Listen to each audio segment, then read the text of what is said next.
Քո կյանքում էլ կա մեկ առանց որի շունչդ կդրվում է։ Իրանից հեռու մի գնա։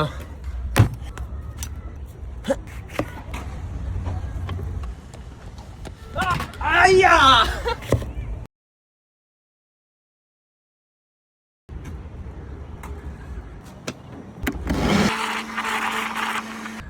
Լսացել ես այն արտահայտությունը, որ ասում է բռնեմ տունչդ կդրի շունչդ։ Մենք այդ արտահայտությունը փոխել ենք։ Ասում ենք պահի շունչդ, պաչեմ տունչդ։ Մարդկա շունչը շոքից է կդրվում։ Մարդ էլ կա սիրո շունչ չստանալուց։ Սիրո շունչը մի պակես սրա։ Ու ես քեզի ասեմ, դու իմացի։ Սիրող մարդու շունչը երբեք ոչ մեկ չի կարա կդրի։ Ընտանիքիդ մեկ մի շնչով խմվող մոխիտոյով կարաս ուրախացնես, զովացնես։ Մեկ էլ ճիշտ հումորով։ Տղեկ, ես ձեզի ասեմ իմացեք, լավ հումորը ինի է, որ կինդ երկու անգամ է խնդում։ Մի հատ պատմելուց հետո քո հետ խնդա, մի հատ էլ հետո որ խոսքն է այդ վաղ խնդա։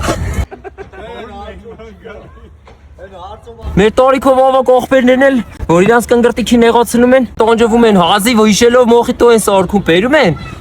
Տոքուրեր ջան, այդպես մի ասեք, է չէ լավ, չեմ ուզում։ Ճիշտ է, նանարի տեղը ռեհանա գցե, բայց իրա միտքը նանարի սիրտը շահելն է, հա։ Որ շնչիցը ծեր հնչի, շունչդ երկար կփչի։